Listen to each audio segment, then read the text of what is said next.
సార్వత్రిక ఎన్నికల సమరంలో కదిరి నియోజకవర్గం తరపున ఎన్డీఏ కూటమి అభ్యర్థిగా ఈరోజు నేను నామినేషన్ దాఖలు చేయడం జరిగింది. ఈ ఎన్నికలు అనేది భారతదేశ ప్రజాస్వామ్య చరిత్రలో అతిపెద్ద పండుగ ఇది. ప్రత్యేకించి ఆంధ్రప్రదేశ్ రాష్ట్రానికి ఒక చారిత్రాత్మకమైనటువంటి ఎన్నిక కాబోతోంది. రాష్ట్రం ఏర్పడిన తర్వాత 10 సంవత్సరాల పాటు ఒకసారి తెలుగుదేశం ప్రభుత్వం ఏర్పడింది. ఒక్క ఛాన్స్ పేరుతో జగన్మోహన్ రెడ్డి గారికి ఒక అవకాశం ఇవ్వడం జరిగింది. ప్రజలు బేరీ చేసుకుంటున్నారు.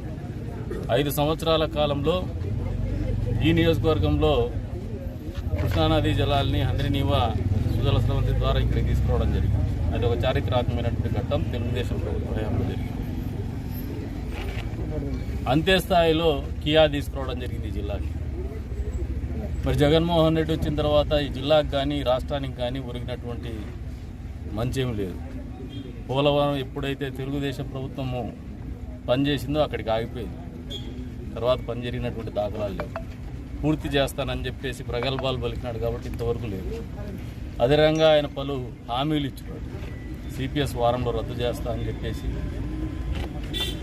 అదే రకంగా మద్యపాన నిషేధం చేస్తే కానీ ఎన్నికల్లో పోటీ చేయనని మాట్లాడి అన్ని రకాలుగా రాష్ట్ర ప్రజల్ని ఉంచేసినటువంటి పరిస్థితి. బటన్ నొక్కుడు కార్యక్రమంతో సంక్షేమం అమలు చేస్తున్నా అనే పేరుతో అప్పులు తీసుకురావడం తప్పితే అభివృద్ధి అనేది శూన్యం అని చెప్పేసి ప్రజలందరూ గ్రహించుకున్నారు. ఈ బటన్ నొక్కుడు కార్యక్రమం కూడా ప్రజలు మభ్యపెట్టేటువంటి కార్యక్రమం.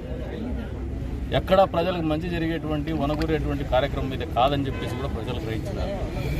అన్ని రకాలుగా ఆంధ్రప్రదేశ్ రాష్ట్రాన్ని 5 సంవత్సరాల్లో తెలుగుదేశం ప్రభుత్వము అభివృద్ధి పదంలో నిలిపితే అంధకారంలోకి నెట్టేసినటువంటి ఘనత జగన్మోహన్ రెడ్డికి దక్కుతుంది. కాబట్టి ఈ రోజున అంధకారంలోకి నెట్టేయబడినటువంటి ఆంధ్రప్రదేశ్ రాష్ట్రాన్ని మళ్ళీ భారతదేశ పట్టణంలో ప్రథమ స్థానంలో నిలపాలంటే ఖచ్చితంగా మళ్ళీ చంద్రబాబు నాయుడు గారు ముఖ్యమంత్రి కావడం, తెలుగుదేశం ఎన్డీఏ కూటమి ఎన్నికల్లో గెలుపొందడం అనేది అనివార్యమైనటువంటి పరిస్థితి. కాబట్టి చారిత్రాత్మకమైనటువంటి ఎన్నిక అని చెప్పేసి సందర్భంగా తెలియజేస్తానని ప్రజలందరూ విజ్ఞప్తి.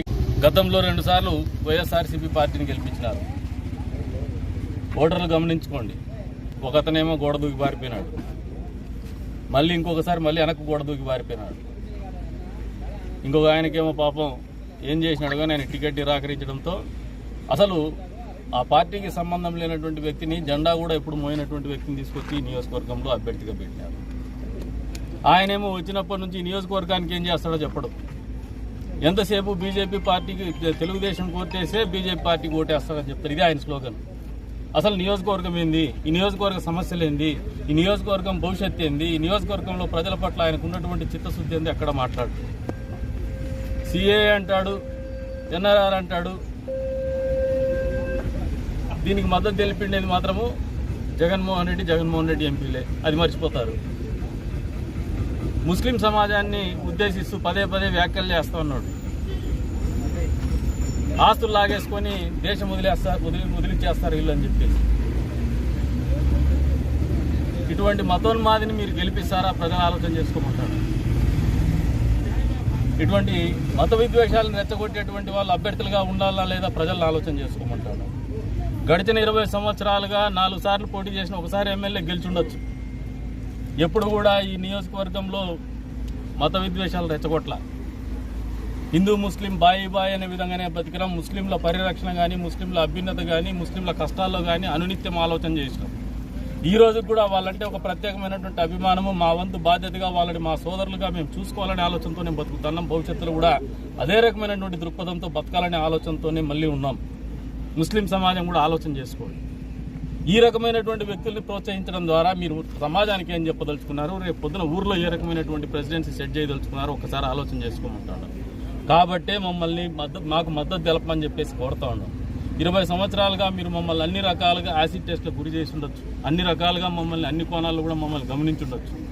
ఈ రోజు వరకు కూడా మీ వ్యక్తిగత లాభాపేక్ష కావచ్చు, మీ మత పరిరక్షణ పరిస్థితుల్లో కావచ్చు, మీ మతాన్ని కాపాడుకునేటువంటి పరిస్థితుల్లో కావచ్చు, ఆ మతానికి అభివృద్ధి చెందాల్సినటువంటి పరిస్థితుల్లో కావచ్చు, మీకు రావాల్సినటువంటి హక్కులు కావచ్చు, మీ ఈద్గాలో అభివృద్ధి కావచ్చు, మీ మసీదుల నిర్మాణం కావచ్చు, మీ షాదీ మహల్ నిర్మాణం కావచ్చు, మీ పేద ప్రజల ముస్లిం పేద ప్రజల్లో ఉన్నటువంటి షాదీ ముబారకులు కావచ్చు, ప్రతి నిత్యం కూడా మీ జీవితంలో తెలుగుదేశం పార్టీ మంచి చేస్తూనే వచ్చిందని చెప్పేసి కూడా మీరు గుర్తిరగమంటాం. దాన్ని కూడా మేము అమలు చేస్తామని చెప్పేసి కూడా ధర్మంగా చెప్తాం. ఎస్టీలు కూడా ఆలోచన చేసుకోమంటాం.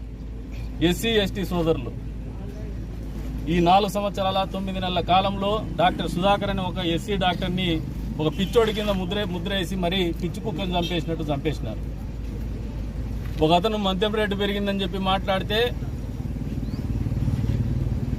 ఆయన్ని శవంగా తెలిసి అది ఏమైందో కూడా తెలియనటువంటి పరిస్థితిలో అది ఆత్మహత్యగానో లేదంటే గుండెపోటుగానో చిత్రీకరించిన సొంత బాబాయినే హత్య చేసి గుండెపోటుగా మాట్లాడినటువంటి ప్రముఖులు రాజ్యం వెళ్ళినారు. గత 4 సంవత్సరాల 9 నెలల కాలంలో ఆలోచన చేసుకోమంటాడు ముస్లిం సమాజాన్ని, ప్రత్యేకించి సభ్య సమాజాన్ని. ఈయన ఆలోచన విధానం, వాళ్ళ నాయకుడు ఆలోచన విధానం ఆ రకంగా ఉంటే వాళ్ళ కార్యకర్తలు కానీ వాళ్ళ ఇతర నాయకులు కానీ ఆలోచన విధానం ఏ రకంగా ఉంటుందో ఒక్కసారి ఆలోచన చేసుకుంటాను. కాబట్టి ఈ రాష్ట్రాన్ని అభివృద్ధిలో పెట్టాలన్నా, ఈ రాష్ట్రంలో ఉన్నటువంటి ప్రజలు సుఖ సంతోషాలతో బతకాలన్నా, ఏదైతే అశాంతి నెలకొని ఉందో అన్ని వర్గాల్లో ఆ అశాంతిని దూరం చేయాలన్నా, మళ్ళీ ఈ రాష్ట్రానికి రాజధాని కావాలన్నా, పోలవరం పూర్తి కావాలన్నా, ఉద్యోగస్తుల జీవితంలో సిపిఎస్ అనే ఒక కక్ష సాధింపు చర్యకి ఫుల్ స్టాప్ పడాలన్నా, మీరు బ్రాండీ షాపుల దగ్గర ఉద్యోగస్తులు కాపలాగాసే పరిస్థితులు రాకుండా ఉండాలన్నా, మీరు స్కూళ్లలో బాత్రూములు గడకుండా ఉండాల్సినటువంటి పరిస్థితులు రాకుండా ఉండాలన్నా కూడా తెలుగుదేశం ప్రభుత్వానికి ఎన్డీఏ కూటమికి మద్దతు తెలపని చెప్పేసి కోరుతున్నాము. అందుకే చెప్తున్నాను, ఈ ఎన్నిక అనేది ఒక చారిత్రాత్మకమైనటువంటి అవసరము అన్ని వర్గాల వాళ్ళకని కూడా తెలియజెప్తున్నాను. కాబట్టి వచ్చే ఎన్నికల్లో ఏ మాత్రం అనుమానం లేదు, ఎన్డీఏ కూటమి థంపింగ్ మెజారిటీతో ప్రభుత్వం ఏర్పాటు చేయబోతోంది. కాబట్టి కదిరి నియోజకవర్గ ప్రజలు కూడా విజ్ఞప్తితో ఆలోచన చేయండి. ప్రభుత్వ ఏర్పాటులో భాగస్వామిగా మమ్మల్ని ఎన్నుకోండి. ప్రభుత్వ భాగస్వామిని మమ్మల్ని చేస్తే ఈ నియోజకవర్గానికి జరిగే మంచి ఏందో మీకు గత 20 సంవత్సరాలుగా నా పనితీరే మీకు ఒక కొలబానంగా కూడా మీకు నిలుస్తుంది. ఆలోచన చేసుకోమని చెప్పేసి కూడా కోరుకుంటూ ఈ రోజున ఈ నామినేషన్ సందర్భంగా మనస్ఫూర్తిగా మమ్మల్ని ఆహ్వానించడానికి, ఆదరించడానికి, ప్రత్యేకించి వ్యక్తిగతంగా నా మీద ఉంటాడా పోతాడా, ఎన్నికల్లో వార్డు మెంబర్ కూడా నిలబడలేడు. ఈరోజు నామినేషన్ వేసి నిలబడిన ఎన్డీఏ కూటమి అభ్యర్థిగా మళ్ళీ చెప్తున్నా,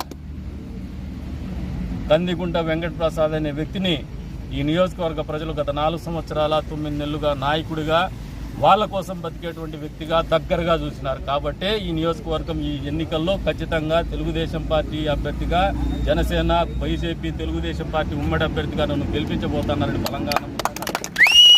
ఆ నమ్మకానికి కూడా కారణం ఏమంటే నా వ్యక్తిత్వము, నా వ్యక్తిగతంగా నేను ఈ సమాజం పట్ల చూపించినటువంటి అంకితభావం, నా కమిట్మెంటే నన్ను గెలిపిస్తుంది. మా చంద్రబాబు నాయుడు గారి దార్శనికత అనేది ఖచ్చితంగా పనిచేస్తుందని చెప్పేసి కూడా ఈ సందర్భంగా వాళ్ళందరినీ కూడా కోరుకుంటూ మరొకసారి ప్రజలందరినీ కూడా మమ్మల్ని వచ్చే ఎన్నికల్లో ఆశీర్వదించమని చెప్పేసి కూడా కోరుతాను.